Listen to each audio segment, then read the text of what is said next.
శుక్లాంబరధరం విష్ణుం శశివర్ణం చతుర్భుజం ప్రసన్నవదనం ధ్యాయేత్ సర్వవిఘ్నోపశాంతయే అని స్వామివారికి నమస్కారం చేసుకుని మనము భగవద్గీత భాష్యం చూసుకుంటూ వస్తూ ఉన్నాము.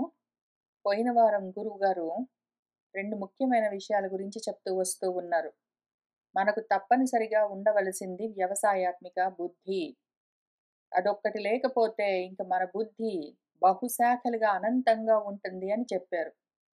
ఎవరికి ఉంటుంది ఇటువంటి బుద్ధి? బహుశాఖలుగా అనంతంగా రకరకాలుగా ఉండే బుద్ధి ఎవరికి ఉంటుంది అంటే, ఎవరైతే కురునందనులై ఉంటారో, అందుకని ఆయన అక్కడ కురునందన అని పిలిచారు. ఎవరైతే కర్మలు చేస్తూ అందులోనే ఆనందాన్ని అనుభవిస్తూ ఉంటారో అంటే కర్మాధికారులు. కర్మలు చేస్తూ ఉంటారు, వాళ్ళకదే ఇష్టము, జ్ఞానం గురించిన ఆలోచన లేదు. అటువంటి వాళ్లకు బుద్ధి ఎన్నో విధాలుగా పరిపరి విధాలుగా పరిగెడుతూ ఉంటుంది అని ఆయన ఆక్షేపిస్తూ ఆయన ప్రవచనాన్ని చెప్తూ ఉన్నారు. ఇటువంటి వాళ్లకు ఎంతసేపు వేదాలు చెప్పే కర్మల గురించే రతి ఉంటుంది. అది కాక వేరేది లేదు అని వాదిస్తుంటారు. వాళ్ళు అవిపశ్చితులు, అజ్ఞానులు, బుద్ధి తక్కువ వాళ్ళు అని చెప్తూ ఉన్నారు ఆయన. ఎందుకు అంటే వాళ్ళు కామాత్ములు. స్వర్గము, స్వర్గ భోగాలు కావాలన్న కోరికలతో ఉంటారు. భోగాలు కావాలి, ఐశ్వర్యాలు కావాలి. భోగాలు, ఐశ్వర్యాలు ఇక్కడ భూమి మీద ఉన్నంత వరకు కావాలి, బతికున్నంత వరకు. చనిపోతే పరలోకాల్లో కూడా భోగాలు కావాలి, ఐశ్వర్యాలు కావాలి అని విశేషమైన బహుళమైన క్రియలతో ఉన్న కర్మలన్నింటినీ చేస్తూ ఉంటారు. వాళ్ళు చేసే కర్మల వల్ల తప్పకుండా కలిగే ఫలితమేమి అంటే జన్మలు.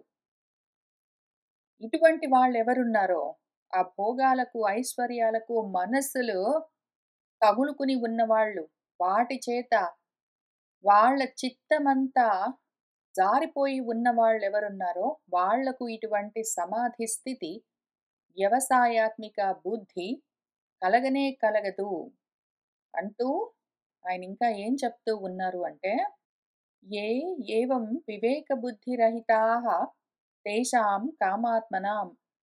ఎవరైతే వివేక బుద్ధి రహితులో, సదసత్ వివేకం లేదు, ఆత్మానాత్మ విచారణ లేదు, అటువంటి బుద్ధి రహితులు, బుద్ధి లేని వాళ్ళు ఎవరుంటారో ఆ కామాత్ములకు జరిగేదేమి అని చెప్తూ ఉన్నారు ఆయన.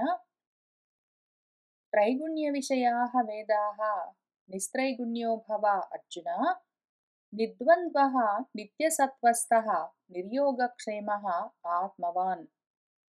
పైన ఆయన కురునందన, కర్మల్లోనే నీకు రతి, నువ్వు కర్మాధికారివి మాత్రమే. ఆ విధంగా నువ్వు ఒకవేళ కోరికలతో ఉండి కర్మలు చేస్తూ ఉన్నావంటే జన్మలే ఫలంగా కలుగుతూ ఉంటాయి. నీకు వ్యవసాయాత్మిక బుద్ధి ఉండదు, కాబట్టి జ్ఞానము ఉండదు. ఆ జన్మలన్న బంధంలో నుంచి, కర్మపాశాల్లో నుంచి బయటపడేందుకు అవకాశం ఉండదు అని ఇంతకు ముందు కురునందన అని మొదలుపెట్టారు. ఇక్కడ కర్మలకు తగులుకుని అనుభవాల గురించి కోరికలతో ఉండి అందులోనే ఆనందాన్ని అనుభవిస్తూ ఉండడం కాదు, మనస్సుని శుద్ధి చేసుకునే ఏ సాధకుడు ఉంటాడో అటువంటి వాళ్లకు ఆయన ఇక్కడి నుంచి కొంత ప్రవచనం చేస్తూ ఉన్నారు.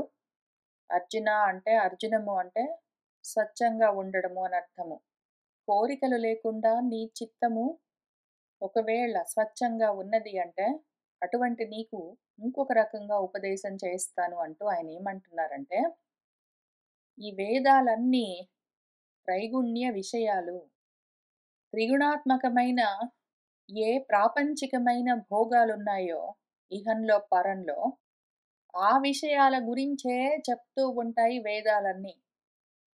కాబట్టి నువ్వేం చెయ్యి, ఈ త్రైగుణ్య విషయాల గురించి చెప్పే వేదాలను, ఆ వేదాలు చూపించే ఈ విషయాలను, వీటికి కారణమైన ఆ త్రిగుణాలను మొత్తాన్ని అన్నింటినీ దాటిపో అర్జున, వదిలిపెట్టు.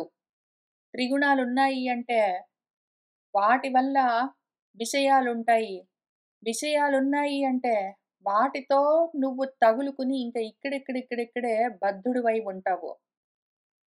త్రిగుణాలను దాటావంటే, ఆ త్రిగుణాత్మకమైన విషయాలతో కూడి ఉన్న జగత్ సంసారము దాన్ని దాటిపోవచ్చు అని చెప్తూ ఉన్నారు. దానికి కావాల్సిందేమి అంటే నిర్ద్వంద్వః, ద్వంద్వాలను దాటు. త్రిగుణాలను దాటాలంటే ద్వంద్వాలను దాటవలసి ఉంటుంది. త్రిగుణాలను దాటాలంటే ద్వంద్వాలను దాటాలి. ద్వంద్వాలను దాటాలి అంటే నిత్య సత్వస్థుడివై ఉండాలి. నిత్యము సత్వగుణంలో మాత్రమే నిలిచి ఉండాలి. నిత్యము సత్వగుణంలోనే ఉండడం అంటే ఏమి? యోగము, క్షేమము గురించిన ఆలోచనలు ఉండరాదింక. ఇక్కడ భూమి మీద ఉన్నంత వరకు, ఆ తర్వాత నేను వెళ్ళిపోయిన తర్వాత, నాకు, నా వాళ్ళందరికీ యోగం కావాలి, క్షేమం కావాలి అని ఏ కోరికలున్నాయో వాటన్నింటినీ వదిలిపెట్టి, కేవలం ఆత్మవంతుడివై ఉన్నావంటే, నిత్యము సత్వస్థితిలో ఉంటే, ద్వంద్వాలు దాటుతావు. ద్వంద్వాలు దాటితే త్రిగుణాలు దాటుతావు. త్రిగుణాలు దాటితే త్రైగుణ్య విషయాలైన ఈ వేదాలను దాటుతావు. ఈ విధంగా మాత్రమే నేను చెప్పిన ఈ సమాధి స్థితిని, వ్యవసాయాత్మిక బుద్ధిని నువ్వు పొందగలవు అని చెప్తూ ఉన్నారు. దానికి భాష్యం చూద్దాము. త్రైగుణ్య విషయాః, త్రైగుణ్యం సంసారః విషయః ప్రకాశయితవ్యః యేషాం తే వేదాః త్రైగుణ్య విషయాః. త్రిగుణాలతో కూడి ఉన్న ఏ సంసార విషయాలున్నాయో వాటిని మాత్రమే ఎవరికైతే ప్రకాశింపచేస్తూ ఉంటాయో అవి వేదాలు. వేదాల్లో చెప్పబడే విషయాలన్నీ ఇహపరాల గురించే ఉంటాయి. అవన్నీ గూడా త్రిగుణాత్మకమైన సంసార విషయాలే ఉంటాయి. వాటి గురించే ప్రకాశింపచేస్తూ ఉంటాయి మన వేదాలన్నీ. త్వంతు నువ్వేం చెయ్యాలంటే, నిస్త్రైగుణ్యో భవ అర్జున. ఈ త్రిగుణాలని దాటిపో అర్జున. త్రిగుణాలను ఎట్లా దాటాలి అంటే నిష్కామః భవ ఇత్యర్థః. కోరికలు దాటితే గుణాలు దాటుతావు. గుణాన్ని బట్టి కోరికలుంటాయి. నువ్వొకవేళ ప్రయత్నపూర్వకంగా కోరికలను నిగ్రహించావంటే గుణాలు గూడా సద్దుమణిగి ఉంటాయి. ఆ రకంగా గుణాలను దాటొచ్చు అర్జున. నిష్కామః భవ, కోరికలు వద్దు, వదిలిపెట్టు. నిర్ద్వంద్వః, సుఖ దుఃఖ హేతు సప్రతిపక్షౌ పదార్థౌ ద్వంద్వ శబ్దవాచ్యౌ తతః నిర్గతః నిర్ద్వంద్వః భవ. ద్వంద్వాలంటే సుఖాన్ని, దుఃఖాన్ని కలిగించే ప్రతిపక్షాలతో అంటే పరస్పర విరుద్ధమైన పదార్థాలతో కూడి ఉంటాయి. ఇది నాకు సుఖంగా ఉంది, దీనివల్ల నాకు దుఃఖం కలిగింది అని సుఖాన్ని గాని, దుఃఖాన్ని గాని పరస్పర విరుద్ధమైన ఈ అనుభవాలని ఇచ్చే ఏ పదార్థాలున్నాయో అవన్నీ ద్వంద్వాలు. వాటిని ద్వంద్వాలు అన్న శబ్దంతో పిలుస్తారు. అటువంటి ద్వంద్వాల్లో నుంచి నిర్గతః, బయటపడ్డావంటే అప్పుడు నువ్వు నిర్ద్వంద్వః అవుతావు. ఆ విధంగా భవ అవ్వు అర్జున. నిత్య సత్వస్థః, సదా సత్వగుణాశ్రితః భవ. నిత్యము సత్వగుణంలోనే ఉండు. తదా నిర్యోగక్షేమః, అనుపాత్తస్య ఉపాదానం యోగః, ఉపాత్తస్య రక్షణం క్షేమః, యోగక్షేమ ప్రధానస్య శ్రేయసి ప్రవృత్తిః దుష్కరా ఇత్యతః నిర్యోగక్షేమః భవ. నిత్యము సత్వస్థితిలో ఉంటూ సదా సత్వగుణాన్ని ఆశ్రయించి ఉంటే అప్పుడేం జరుగుతుంది అంటే నీకు యోగక్షేమాల గురించి కూడా ఆలోచన, ఆశ ఉండదు. నీకు ఎప్పుడైనా సరే నాకు యోగం కావాలి, నాకు క్షేమం కలగాలి అన్న ఆశలతో ఉన్నావు అంటే అవి కోరికలు. కోరికలుంటే త్రైగుణ్య విషయాః మొత్తం వచ్చి నిన్ను తగులుకుంటాయి. ఇంతకి యోగం అంటే ఏమి? క్షేమం అంటే ఏమి? అనుపాత్తస్య ఉపాదానం యోగః. ఇంకా రానిది ఏదైనా ఇప్పుడు మనకు కొత్తగా కలుగుతూ ఉన్నది అంటే అది యోగము. ఉపాత్తస్య రక్షణం క్షేమః.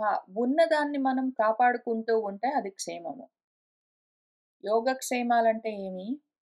మనకింకా ఏమి రాలేదు. ప్రమోషన్ రాలేదు, లేపోతే జాబ్ రాలేదు, లేతే కాలేజ్‌లో సీట్ రాలేదు, లేతే పెళ్లి కాలేదు, లేతే పిల్లలు కలగలేదు. అయితే ఇప్పుడు కలిగాయనుకోండి. అప్పుడు యోగం పట్టింది అంటాము. అయితే ఆల్రెడీ ఉన్న ఉద్యోగం ఊడిపోకుండా ఉన్నది, ఉన్న డబ్బులవి పోకుండా ఉన్నాయి, ఆరోగ్యం చెడిపోకుండా ఉన్నది, ఇల్లు, పిల్లి, కూన, పిల్లలు అందరూ బాగున్నారు. అవన్నీ ఉన్నవన్నీ బాగున్నాయంటే అది క్షేమం. కొత్తగా ఏమైనా మనం అనుకున్నవి, మనకు సుఖాన్ని ఇస్తాయని మనం అనుకునేవి వచ్చాయంటే దాని పేరు యోగం. ఇప్పుడు యోగక్షేమ ప్రధానస్య యోగం గావాలి, క్షేమం గావాలి, యోగం గావాలి, క్షేమం కావాలి. నాకున్నదంతా బాగుండాలి. ఇంకా కొత్తగా ఏమో కావాలి అని కోరుకునే వాళ్ళు అదే ప్రధానంగా కోరుకునే వాళ్ళెవరుంటారో అటువంటి వాళ్లకు శ్రేయసి ప్రవృత్తిహి శ్రేయో మార్గంలో ఉండడం అన్నది, ప్రవర్తించడం అన్నది దుష్కర, కష్టము. నువ్వెంతసేపు యోగక్షేమాలే కోరుకుంటూ ఉన్నావంటే, నీ శ్రేయస్సు నీకు కష్టము. ఆ మార్గాన్ని పట్టుకోవడము. ఇత్యతః అందుకని నిర్యోగక్షేమః భవ. యోగం లేదు, క్షేమం లేదు. అంతా మంచే అనుకో. వాటి గురించి ఆలోచన చెయ్యకు. ఆ విధంగా ఉన్నావంటే నీకు శ్రేయో మార్గం తెలుస్తుంది. అందుకని ఆత్మవాన్ అప్రమత్తః చ భవ. అప్రమత్తంగా ఉండు నువ్వు. యోగక్షేమాలు కోరుకోకు. నిత్యము సత్వస్థితిలో ఉండు. ద్వంద్వాలని దాటి ఉండు. మంచి, చెడు, సుఖము, దుఃఖం అవన్నీ చూడకు. త్రిగుణాత్మకమైన విషయాలన్నీ కావాలని కోరకు. ఈ విధంగా ఉండడము అవసరము అర్జున. ఏషః తవ ఉపదేశః స్వధర్మం అనుతిష్ఠతః.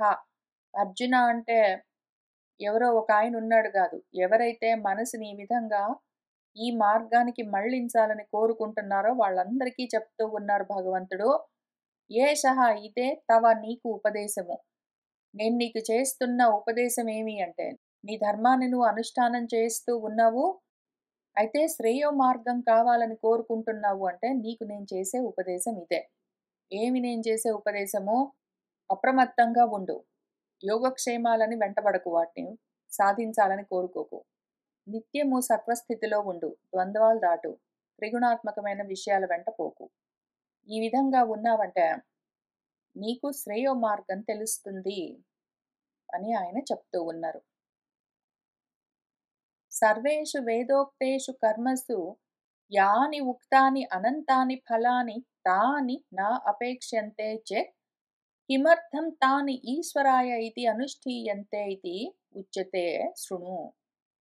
అయితే మరండి, సర్వ వేదాల్లో చెప్పబడ్డ ఎన్నో కర్మలున్నాయి గదా! వేదాలన్నింట్లో ఎన్నో కర్మలు చెప్తూ వస్తారు గదా! ఆ కర్మల వల్ల అనంతమైన ఎన్నో ఫలితాలు ఉంటాయి అని చెప్తారు గదా! అవన్నీ వదిలిపెట్టి నీకెందుకు ఊరుకో, వాటి గురించి ఆశపడకు అని చెప్తే మరి, అటువంటి అపేక్ష లేకుండా, ఫలాపేక్ష లేకుండా కర్మ చేయవలసి వస్తే కిమర్థం అండి? ఇంక మరెందుకండి చెయ్యడం కర్మ? ఎందుకు? వేదాలు చెప్పే కర్మల్లో చాలా ఫలితాలవన్నీ ఉంటాయని చూపిస్తూ ఉంటుంది. అర్థవాదం చేస్తూ ఉంటుంది వేదము. ఆ కర్మలన్నీ పట్టుకొని కూర్చోకు నువ్వు.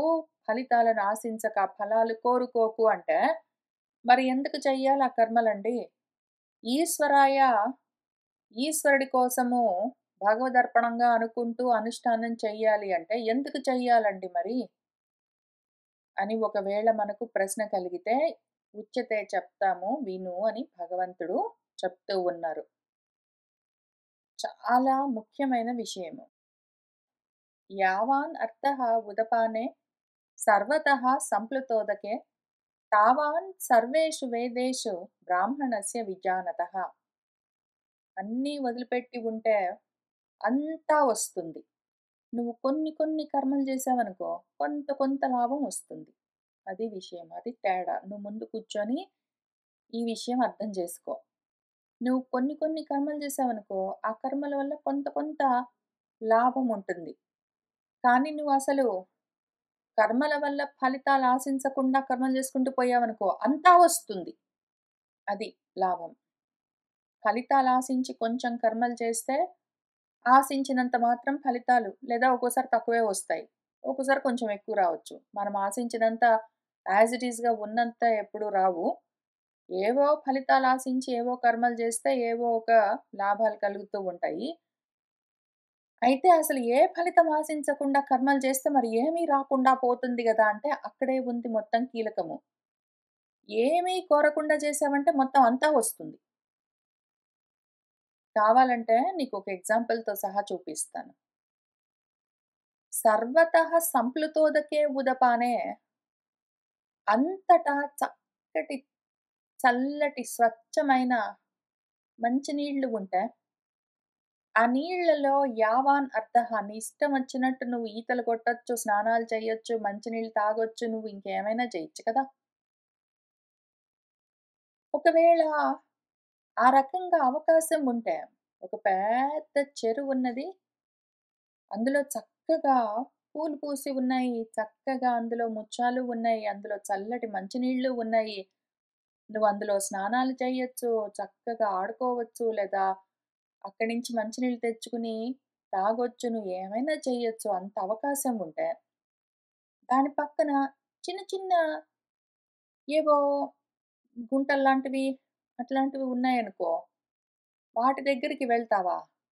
అంతటా మొత్తం అంతా నీకు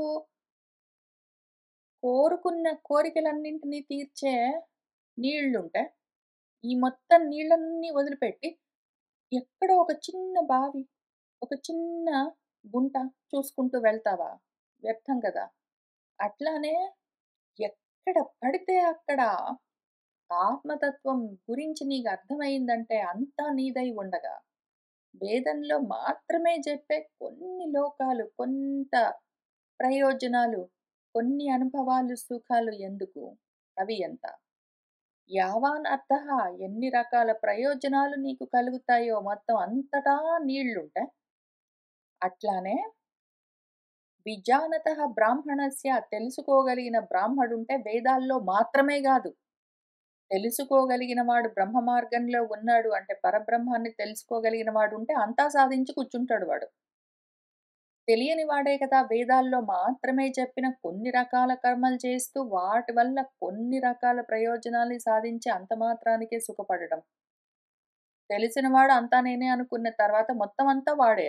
అంతా వాడికే. ఇంక వాడిది కానిదేమున్నది అని చెప్తూ ఉన్నారు. దానికి భాష్యం చూద్దాము.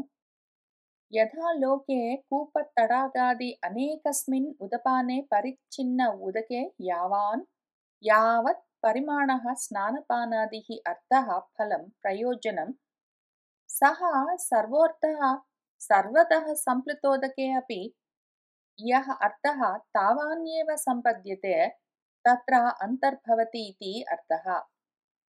యథా ఏ విధంగానైతే ఈ లోకంలో ఏవో కూపాలు, తటాకాలు ఉన్నాయనుకోండి, బావులు, కుంటలు అటువంటివి. అటువంటిది ఏదో ఒకటుందనుకోండి.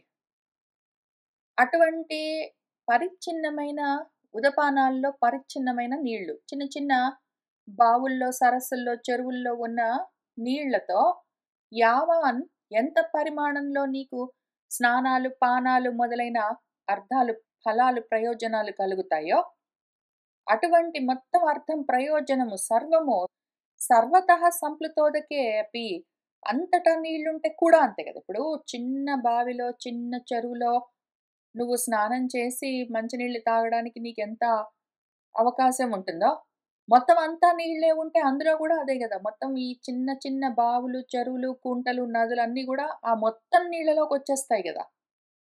మొత్తం అన్నీ గూడా తావాన్యేవ సంపద్యతే ఇందులో నీకెంత ఉపయోగాలున్నాయో అవన్నీ అందులోకొస్తాయి. ఇంకా ఎక్కువుంటాయి. తత్ర అందులోకే అంతర్భవతి ఇత్యర్థః అందులోకే కలిసొచ్చేస్తాయి గదా!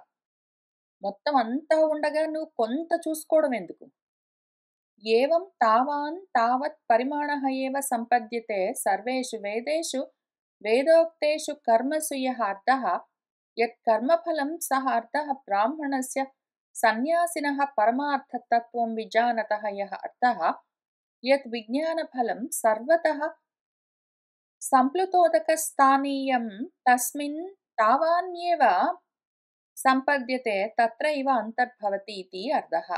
ఏవం ఇదే విధంగా తావాన్ తావత్ పరిణామః ఏవ అంతవరకే సంపద్యతే సర్వేషు వేదేషు వేదోక్తేషు కర్మసు మొత్తం వేదాల్లో చెప్పిన కర్మలన్నీ నువ్వు చేస్తే నీకు ఎంత మాత్రం అర్థము, ప్రయోజనం కలుగుతుందో, ఆ కర్మల ఫలము, అది మొత్తము ఎవరైతే బ్రాహ్మడున్నాడో, బ్రహ్మ మార్గంలో ఉన్నాడో, ఎవరైతే సన్యాసి సమ్యక్‌గా, పూర్తిగా కర్మాపేక్షలను, కర్మ ఫలాపేక్షలను వదిలిపెట్టేసిన వాడున్నాడో, అటువంటి వాడు పరమార్థ తత్వాన్ని విజానతః తెలుసుకున్నవాడెవడున్నాడో అటువంటి వాడికి ఏ అర్థము, ప్రయోజనం కలుగుతుంది అంటే, విజ్ఞాన ఫలము.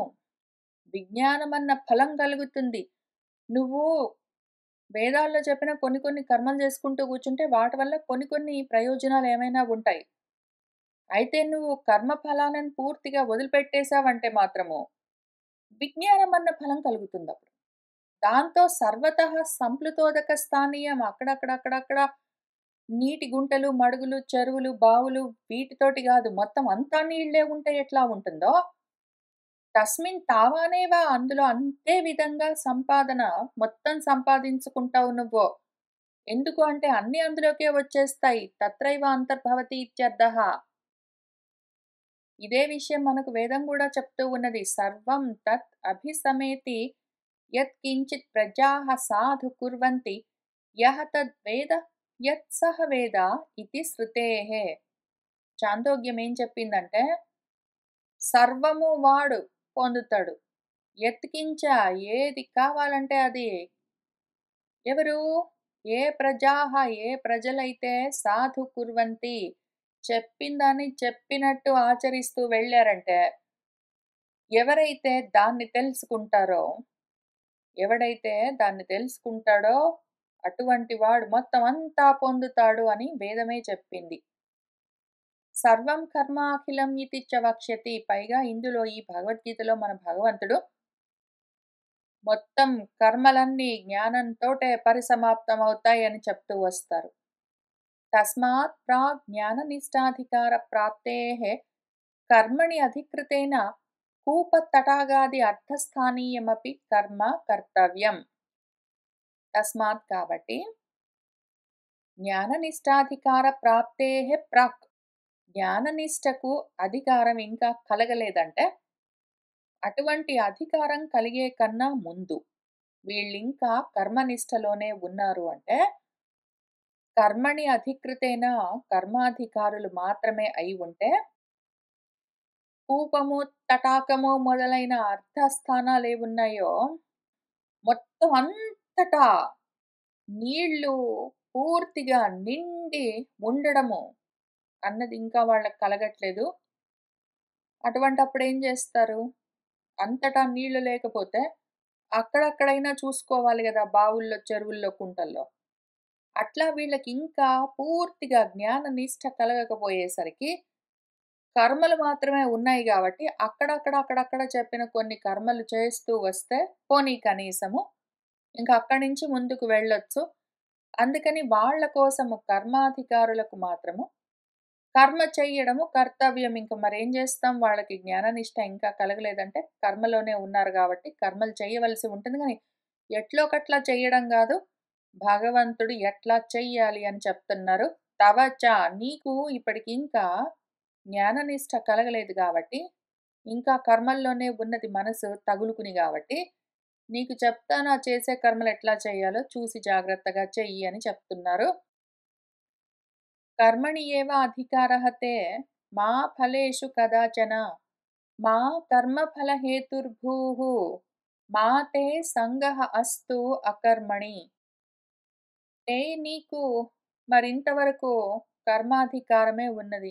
కర్మణి ఏవ అధికారః నీకు కర్మకే అధికారం ఉన్నది కాబట్టి అని చెప్తున్నారు. జ్ఞానాధికారులెవరు, కర్మాధికారులెవరు అని ఎవరికి వాళ్లకు తెలియాలి. నేను జ్ఞానాధికారినా, కర్మాధికారినా అని తెలుస్తూ ఉండాలి. అదెట్లా కనిపెట్టాలి అంటే, నేను జ్ఞానాధికారినా, నేను కర్మాధికారినా అని నాకెట్లా తెలుస్తుంది అంటే, ఒకవేళ పనులు చేయాలంటే ఇంట్రెస్ట్ ఉంది. ఏమైనా వస్తాయని ఆశ ఉన్నది. రాకపోతే కోపమొస్తుంది. కూర్చొని చాలా సేపు చదవాలంటే అంత ఇంట్రెస్ట్ అనిపించదు. జ్ఞానం వల్ల నిజంగా భగవత్ ప్రాప్తి కలుగుతుందా? మొదలైన అనుమానాలన్నీ కలుగుతూ ఉంటాయి. ఏదైనా పని చేయడం అంటే మాత్రము పెద్ద ఎక్కువ కష్టం అనిపించదు. ఆ రకంగా మనస్థితి ఉన్నది అంటే వాళ్ళు కర్మాధికారులు. ఎవరైతే కర్మలు చేస్తారు, కానీ వచ్చిందా రాదా అని పట్టించుకోరు. దానివల్ల నాకు ఏ లాభం వచ్చింది, ఎంతొచ్చింది, ఏమి అని పట్టించుకోరు. అనుకున్నంత ఫలితం రాలేదు అనరు. ఇంత ఫలితం రావాలి అని అనుకోరు. ఏదైనా ఫలితం కలిగితే దాన్ని గూడా అట్లానే తీసుకుంటారు. ఫలితం కలక్కపోతే గూడా పట్టించుకోరు. సిద్ధి, అసిద్ధి, లాభాలాభాలు ఆలోచన చెయ్యరు. సుఖ దుఃఖాలు ఆలోచన చెయ్యరు. ఆ రకంగా ద్వంద్వాలు పట్టించుకోకుండా కర్మలు మాత్రం చేస్తూ వెళ్తారు. కానీ ఎక్కువ శాతము విచారణ చేస్తూ ఉంటారు. ఏ పని చేసినా ఎందుకు చెయ్యాలి అని తెలుసుకుని ఆలోచిస్తూ చేస్తూ ఉంటారు. ఏదో ఒకటి వాళ్ళు చెప్పారు, వీళ్ళు చెప్పారు నేను చేస్తున్నాను. ఈ పని చేస్తే వాళ్ళకి ఈ లాభం వచ్చింది, వీళ్ళకి ఈ లాభం వచ్చింది కాబట్టి నేను చేస్తున్నాను అని ఈ రకంగా గాకుండా, ఈ పని నేను ఎందుకు చెయ్యాలి అని తెలుసుకుని జ్ఞానంతో చేస్తూ ఉంటారు. ఎంతసేపు విచారణ చేస్తూ ఉంటారు అంటే అటువంటి వాళ్ళు జ్ఞానాధికారులు. ఇక్కడ ఒకవేళ ఎవరైనా వింటూ ఉన్నవాళ్ళు పనులు చేయాలంటే ఇంట్రెస్ట్ ఉంది. నేను పని చేయకపోతే మరెట్లా జరుగుతుంది అని వాళ్ళకొక భయం ఉంటుంది మాటి మాటికి. చేసిన దానికి అనుకున్నంత రాలేదని గాని, వచ్చిందని గాని, రావాలని గాని ఆలోచన ఉంటుంది అంటే వాళ్ళ కోసం చెప్తున్నారు. నువ్వు కర్మకే అధికారివి. కాబట్టి నువ్వు కర్మాధికారివి అని ముందు ఐడెంటిఫై చేసుకున్నాక, ఇంకా నీకు జ్ఞాననిష్ట కలగలేదు కాబట్టి, ఇప్పుడేం చెయ్యంటే, కదాచన ఎప్పుడూ గూడా ఫలితాలు ఆశించకుండా కర్మలు చేస్తూ ఉండు. ఇది ఫస్ట్ స్టెప్. ఎప్పుడైనా సరే ఫలాల గురించి ఆశపడకు. నాకేంటి లాభం అని చూడకు. కర్మఫల హేతుర్భూహు మా. కర్మ ఫలాలకు నేను కారణము. నేను ఈ కర్మ చేశాను గాబట్టి ఈ లాభం కలిగింది అని నేను కర్తను అన్న ఆలోచనతో ఉండకు. కర్మ ఫలానికి నేను కారణము అని అనుకోకు. తే నీకు అకర్మణి సంగః మా అస్తు. మరి ఫలితాలేమీ లేకపోతే నేను చేస్తున్నాను అనుకోరాదు. చేస్తే నాకొకటి కావాలి అని కోరుకోరాదంటే ఇంక మరి కర్మలెందుకు చేయడం అని మానుకుని కూర్చోకు. నువ్వు కర్మాధికారివి గాబట్టి కర్మలు చెయ్యాలి. అయితే అక్కడే ఉండిపోవాలన్న ఉద్దేశం లేదు. జ్ఞాననిష్ట కావాలి నాకు, జ్ఞానాధికారం కావాలని నువ్వు కోరుకుంటున్నావంటే, ఈ విధంగా చేయవలసి ఉంటుంది అని చెప్తున్నారు. దానికి భాష్యం చూద్దాము. కర్మణి ఏవ అధికారః న జ్ఞాననిష్టాయాం తే తవ. తే అంటే నీకు తవ. కర్మకే అధికారమున్నది. ఇంకా గూడా జ్ఞాననిష్టకి ఇంకా అధికారం కలగలేదు. అటువంటి నీకు ఏమి ఉపదేశము అంటే, తత్ర చ కర్మ కుర్వతః మా ఫలేషు అధికారః అస్తు. ఈ విధంగా కర్మలు చేస్తూ ఉన్న నీకు ఫలితాల మీద అధికారము మా అస్తు ఉండరాదు. నేను ఈ పని చేస్తే నాకు ఈ లాభం కలుగుతుంది అని అనుకోరాదు. కర్మఫల తృష్ణ మా భూత్. కర్మ ఫలాలపైన కోరిక మాభూత్ ఉండరాదు. కదాచన ఎప్పుడూ ఉండరాదు. కస్యాంచితపి అవస్థాయాం ఇత్యర్థః. ఏ అవస్థలో ఉండరాదు. ఏ కాలంలోనైనా, ఏ అవస్థలోనైనా సరే కర్మ ఫలాలపైన నీకు కోరిక ఉండరాదు. యదా కర్మఫలే తృష్ణా తే స్యాత్ తదా కర్మఫల ప్రాప్తేః హేతుః స్యాః ఏవం మా కర్మఫల హేతుః భూః. ఎందుకు కర్మ ఫలాలపైన తృష్ణ, కోరిక ఉండరాదు అంటే, ఒకవేళ నీకెప్పుడైనా కర్మ ఫలాలపైన తృష్ణ, కోరిక కలిగిందంటే తే స్యాత్ తదా అప్పుడు వెంటనే కర్మఫల ప్రాప్తేః హేతుః స్యాః. నువ్వు కర్మఫలాల ప్రాప్తికి కారణమైపోతావు. నేను ఈ కర్మ చేయడం వల్ల నాకీ లాభం కలిగింది అని మొత్తం అన్ని విధాలుగా ఆ కర్మకు తగులుకుంటావు, బద్ధుడివవుతావు, మోక్షముండదు. ఏవం కాబట్టి ఈ విధంగా చెయ్యకు నువ్వు. మా కర్మఫల హేతుః భూః. కర్మఫలానికి కారణం కాకు. నా వల్లే జరుగుతున్నది, నా వల్లే వస్తూ ఉన్నాయి అనుకోకు. యదా హి కర్మఫలతృష్ణా ప్రయుక్తః కర్మణి ప్రవర్తతే తదా కర్మఫలస్య ఏవ జన్మనః హేతుః భవేత్. ఎందుకు అంటే అది అక్కడికే ఆగదు. కర్మఫలాల పైన నీకు నేను చేసిన దానికి ఇంతొస్తుంది అని ఆశ ఉన్నది అంటే, ఆ ఆశ వల్ల నేను చేయకపోతే రాదు, నేను చేశా గాబట్టి వచ్చింది అని దాంతో నీకు పూర్తిగా సక్తమేర్పడుతుంది. దాంతో నువ్వు ప్రయుక్తుడివై ఉంటావు. ఎప్పుడైతే కర్మఫలాలు, వాటి గురించిన తృష్ణ, ఆశలు వాటితో ప్రయుక్తము తగులుకుని ఉన్నావంటే, అటువంటి వాడికి కర్మణి ప్రవర్తతే, కర్మలోనే ప్రవర్తిస్తూ ఉన్నవాడికి, తదా అప్పుడు కర్మఫలస్య ఏవ జన్మనః హేతుః భవేత్. కర్మఫలంగా జన్మ ఎప్పుడూ దాని వెంటే ఉంటూ ఉంటుంది. కాబట్టి ఒకవేళ నువ్వు కర్మ ఫలాలకు నేను కారకుణ్ణి అన్నావంటే నీ జన్మలకు నువ్వే కారణమవుతావు. కర్మ ఫలాల పైన నీకు ఆశ ఉన్నది.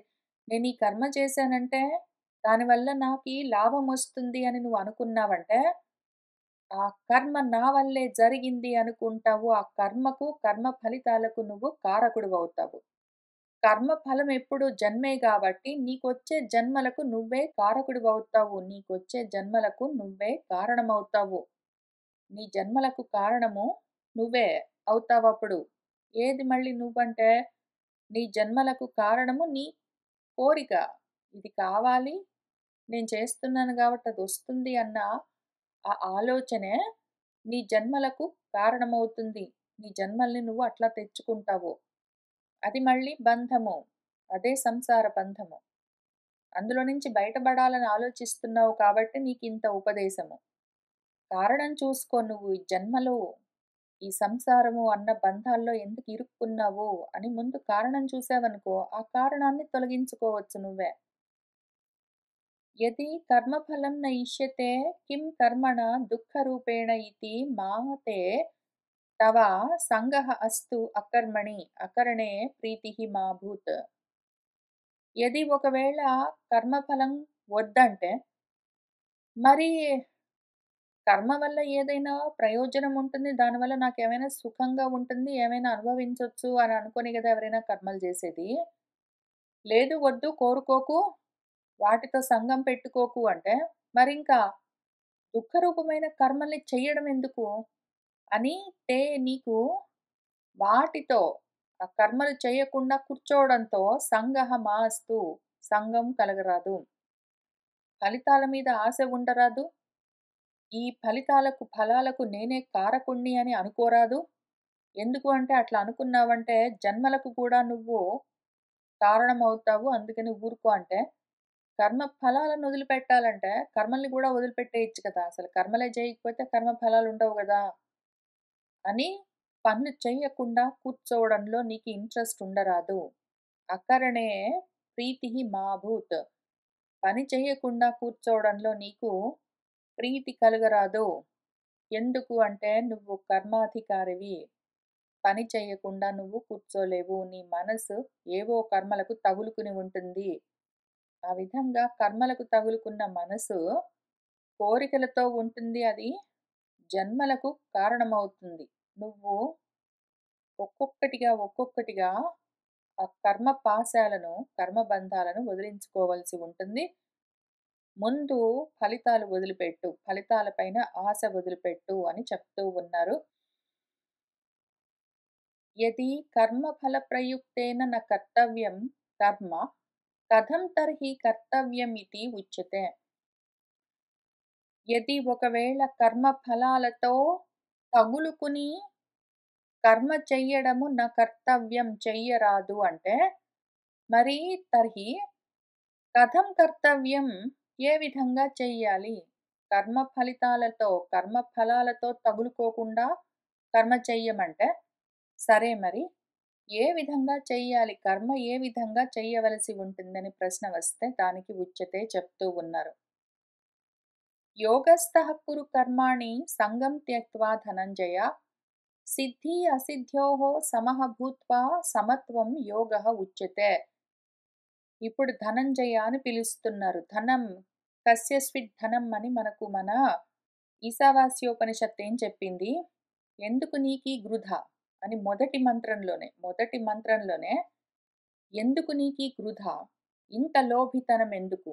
ఎందుకని నువ్వు ఈ కర్మలు చేసి ఏవో సంపాదించాలనుకుంటున్నావో? అసలు ఉన్న ధనమంతా ఎవరిది? నీది గాదు.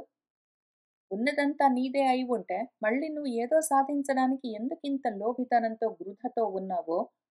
ఈ రకంగా ఉన్నావంటే, అంధత్తమః లోకాలన్నీ గుడ్డి చీకట్లతో నిండి ఉన్న తమోమయమైన లోకాలన్నీ పొందుతావు. ఉపయోగం లేదు, వద్దు అని మనకు ఈశావాస్యం చెప్పినట్టు, ఈ ధనమంతా ఎవరిదనుకుంటున్నావు? నువ్వు కొన్ని కొన్ని కర్మలు చేసి కొంత కొంత ఏదో సాధించాలనుకుంటున్నావెందుకు? అంతా నీది గాదు అని ఇక్కడ ధనంజయ అని పిలుస్తూ ఉన్నారు భగవంతుడు. ఆ సాధకుణ్ణి మనల్ని. కాబట్టి నువ్వు కర్మలెట్లా చెయ్యంటే, కర్మలను యోగస్థః కురు. యోగంలో ఉండి కర్మలను చెయ్యి. ఎట్లా? సంగం త్యక్త్వా, కర్మలతో సంఘాన్ని వదిలిపెట్టి. కర్మలతో సంఘాన్ని వదిలిపెట్టి యోగంలో ఉండి కర్మలెట్లా చెయ్యాలి అంటే, సిద్ధి చూడకు, అసిద్ధి చూడకు. ఈ పని నెరవేరిందా? ఈ పని నెరవేరలేదా? ఈ పని వల్ల నాకింత ప్రయోజనం వచ్చిందా? ఈ పని వల్ల నాకింత ప్రయోజనం రాలేదా? అని లాభాలాభాలు, లాభ నష్టాలన్నీ చూసుకుంటూ కర్మలు చెయ్యకు. లాభం కలిగినా, నష్టం కలిగినా సరే రెండింటినీ సమంగా చూస్తూ ఒకవేళ నువ్వు కర్మ చేస్తే దాన్ని యోగం అంటారు. ఆ రకంగా నువ్వు యోగస్థుడివై కర్మ చెయ్యి. ఇంతకీ ఆ యోగాన్ని ఏమని పిలుస్తారు అంటే సమత్వం అని పిలుస్తారు. దాని పేరు సమత్వ యోగం అని ఉచ్యతే చెప్తారు అన్నారు. దాని భాష్యం చూద్దాము. యోగస్థః సన్ కురు కర్మాణి కేవలం ఈశ్వరార్థం. కేవలం ఈశ్వరార్పణ బుద్ధితో యోగంలో ఉండి కర్మలను చేస్తూ ఉండు. తత్రాపి ఈశ్వరః మే తుష్యతు ఇతి సంగం త్యక్త్వా ధనంజయ. ఈశ్వరార్పణ బుద్ధితో కర్మలు చెయ్యి అంటే, ఈశ్వరుడు నేను చేసిన ఈ కర్మకి ఎంతో సంతోషించాలి అన్న ఆశ కూడా వదిలిపెట్టాలి. భగవత్ ప్రీత్యర్థం అనుకుంటూ సంకల్పాలన్నీ చదువుకుంటూ, భగవంతుడు సంతోషిస్తాడు అందుకని ఈ కర్మ చేస్తున్నాను అనుకుంటూ చేయడం కూడా కర్మతో సక్తమై సంఘంతో పని చేయడము. అది కూడా వదిలిపెట్టు. భగవంతుడు సంతోషిస్తాడు కాబట్టి నేను ఈ పని చేస్తున్నానని కూడా ఆశపడకు. ఫలతృష్ణాశూన్యేన క్రియమాణే కర్మణి సత్వశుద్ధిజా జ్ఞానప్రాప్తిలక్షణా సిద్ధిః తద్విపర్యయజా అసిద్ధిః తయోః సిద్ధ్యసిద్ధ్యోః అపి సమః తుల్యః భూత్వా కురు కర్మాణి. ఫలము గురించిన ఆశ లేకుండా, ఫలతృష్ణాశూన్యంగా, క్రియమాణే కర్మణి చెయ్యబడే కర్మలేవున్నాయో ఫలితాలపైన ఆశ లేకుండా కర్మలను ధర్మంగా చేస్తూ వెళ్తే, దానివల్ల సత్వశుద్ధి, జ్ఞానప్రాప్తి అన్న లక్షణాలతో ఉన్న సిద్ధి కలగొచ్చు. ఒకవేళ ఫలితాలు ఆశించి కర్మలు చేస్తే సత్వశుద్ధి, చిత్తశుద్ధి ఉండదు, జ్ఞానప్రాప్తి ఉండదు. కాబట్టి మొత్తం అసిద్ధి అని ఈ రకంగా ఈ రెండింటిని కూడా ఆ విధంగా ఒకవేళ నేను ఫలితాలు ఆశించకుండా చేస్తే చిత్తశుద్ధి అని ఒక లాభం కలుగుతుంది. దాంతో జ్ఞానప్రాప్తికి అర్హత కలుగుతుంది. అంతటి సిద్ధి కలుగుతుంది. నేను ఒకవేళ కోరికలతో కర్మలు చేశానంటే మాత్రము చిత్తశుద్ధి ఉండదు. దాంతో జ్ఞానప్రాప్తికి యోగ్యత ఉండదు. అంత అసిద్ధి ఉంటుంది అని ఈ రకంగా కూడా ఆపి వాటిని కూడా పట్టించుకోకు. నేను ఈ కర్మల్ని ఇట్లా చేశానంటే నాకేమైనా లాభం వస్తుంది అని ఆశపడి కర్మలు చేయకు. వదిలిపెట్టు అంటే వాటిని వదిలిపెట్టేశాను, భగవంతుడు సంతోషిస్తాడని కర్మలు చేస్తున్నానని అనుకునేవు. భగవంతుడు సంతోషిస్తాడు, భగవత్ ప్రీత్యర్థం అని కూడా అంత మాత్రం కూడా అనుకోకు. అది కూడా వదిలిపెట్టి ఊరికనే కర్మలు చెయ్యి అంటే, అవును అట్లానే చేస్తాను. భగవత్ ప్రీత్యర్థం అని కూడా అనుకోను. నా సొంత ప్రయోజనాల కోసం కూడా అనుకోను. ఎందుకు అంటే ఈ విధంగా నేను కర్మలు చేశానంటే నాకు చిత్తశుద్ధి కలుగుతుంది, జ్ఞానప్రాప్తి కలుగుతుంది అని కూడా ఆశపడకు. అసలు ఏ ఆశ పడకంటే ఏ ఆశ పడొద్దు. అసలు ఏ రకమైన ఆశ పడొద్దు. ఏ కోరికతో కర్మలు చెయ్యొద్దు. కర్మలు కర్మల పాటికి ఊరికనే చేసుకుంటూ వెళ్ళు. దానివల్ల నాకు ఏ కొంచెం కలుగుతుందని ఎక్కడో దగ్గర ఎంత మాత్రం కలిగితే అంత మాత్రం అని చూసుకుంటూ చెయ్యకు. అసలు మొత్తం వదిలిపెట్టంటే అన్నీ వదిలిపెట్టు. కర్మల పైన, కర్మల వల్ల కలిగే ఫలితాలు అన్నింటిపైన ఆశ వదిలిపెట్టు. అన్నింటినీ సమంగా, తుల్యంగా భూత్వా చేసుకుని కర్మాణి కురు కర్మలు చేస్తూ ఉండు. కహాసౌ యోగః యత్రస్థః కురు ఇత్యుక్తం. ఈ యోగం అంటే ఎందులోనైతే ఉండి ఈ కర్మలు చెయ్యి అని చెప్పారో, ఆ యోగం పేరేమి అంటే ఇదం ఏవ తత్సిద్ధ్య సిద్ధ్యోః సమత్వం యోగః ఉచ్యతే. సిద్ధి లేదు, అసిద్ధి లేదు. ఈ కర్మ చేస్తే నాకేమైనా లాభం ఉంటుందా? దీనివల్ల నాకేమైనా నష్టం ఉంటుందా అని ఆశ లేదు. ఈ కర్మ చేశానంటే భగవంతుడు సంతోషిస్తాడు, లేకపోతే భగవంతుడికి కోపం వస్తుంది అని లేదు. ఈ కర్మ చేస్తే నాకు చిత్తశుద్ధి కలుగుతుంది, జ్ఞానప్రాప్తి కలుగుతుంది. ఈ పని నేను ఇట్లా చేయకపోతే నాకు చిత్తశుద్ధి, జ్ఞానప్రాప్తి ఉంటుంది అని లేదు. ఏ రకమైన సిద్ధి, అసిద్ధి లేదు. ఏ రకమైన లాభము లేదు, నష్టము లేదు.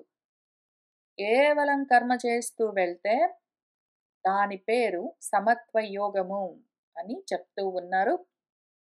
ఎందుకు ఇటువంటి సమత్వ యోగాన్ని మనము ఆచరించవలసి ఉంటుంది? కర్మలను సమత్వ యోగంతో ఎందుకు చేయవలసి ఉంటుంది? ఏమి అని ఇంకా కొంచెం విచారణ చేస్తూ మనకు ఉపదేశం చేస్తూ ఉంటారు గురువుగారు.